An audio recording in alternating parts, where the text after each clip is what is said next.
বন্ধুসকল আজি মই আপোনালোকক দেখুৱাবলৈ লৈছো খৰিচাৰ ৰেচিপি কোমলীয়া বাঁহৰ গাজৰ পৰা খৰিচা তৈয়াৰ কৰা হয় এই গাজ ফলুকা বাঁহৰ হলে ভাল নহলে তিতা হোৱাৰ সম্ভাৱনা থাকে তিতা হলে গাজখিনি ৰুকি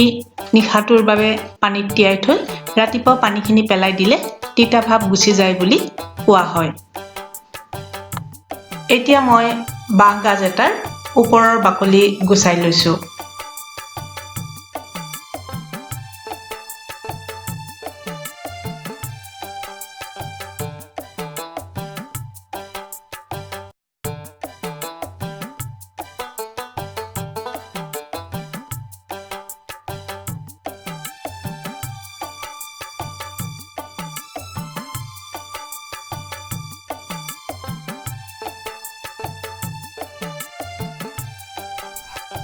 এইটো এতিয়া পিহনাত পিহিব লাগিব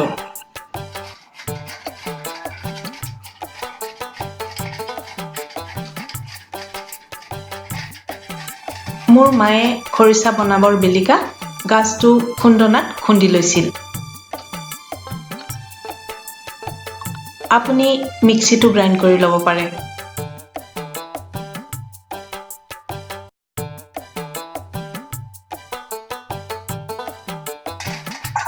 মই পিহনাখনেই ব্যৱহাৰ কৰিছো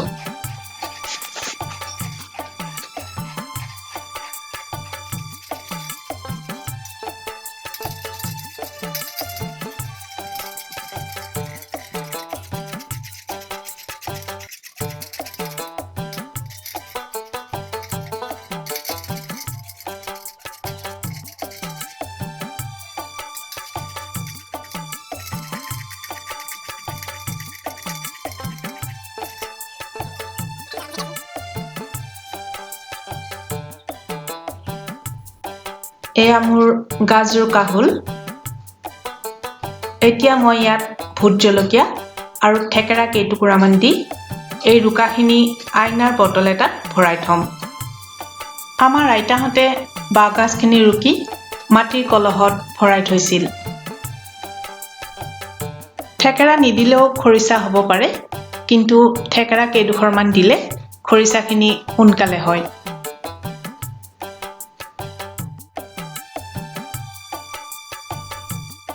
মই জলকীয়া কেইটা সৰু সৰুকৈ কাটি লৈছো যাতে খৰিচাখিনিত জ্বলাটো সহজে বিয়পি পৰিব পাৰে প্ৰিয় দৰ্শক এইখিনিতে আপোনালোকক জনাও যে যদিহে আজি আমাৰ ভিডিঅ'টো আপোনালোকৰ ভাল লাগিছে তেতিয়াহ'লে লাইক কমেন্ট আৰু শ্বেয়াৰ কৰিব আৰু যদি বেয়া লাগিছে ডিসলাইক কৰিব কিন্তু চেনেলটো সাবস্ক্ৰাইব কৰিবলৈ নাপাহৰিব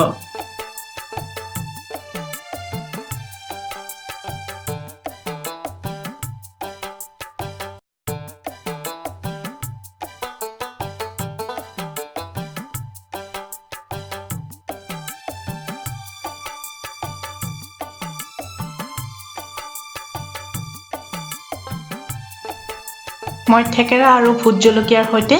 বাঁহ গাজখিনি ভালকৈ সানি এয়া বটলত ভৰাই থলো বটলটোৰ ঢাকনিখন এতিয়া মই বন্ধ কৰি দিম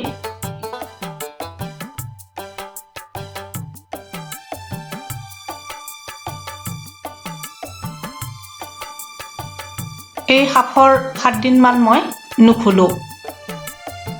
এনেদৰে হাফৰ নুখুলাকৈ 7 দিনমান থৈ দিলে সোৱাদ লগা খৰিচা তৈয়াৰ হৈ পৰে এসপ্তাহ হৈ গ'ল সুন্দৰ খৰিচা তৈয়াৰ হৈছে এনেদৰে বটলত থোৱাৰ বাবে খৰিচাৰ ৰং গাঢ় হৈছে আৰু ঠেকেৰাবোৰ গলি গৈছে নিমখ কেঁচা জলকীয়া আৰু তেল সানি এই খৰিচা তৃপ্তিৰে ভাতৰ লগত খাওক খৰিচা বতাহ নুসুমুৱাকৈ সৰু সৰু বটলত হাফৰ মাৰি থলে এবছৰ মানলৈ ভালে ৰাখিব পাৰি বন্ধুসকল আশা কৰোঁ আজিৰ ভিডিঅ'টো আপোনালোকৰ ভাল লাগিল পৰৱৰ্তী ভিডিঅ'ত পুনৰ লগ পাম নমস্কাৰ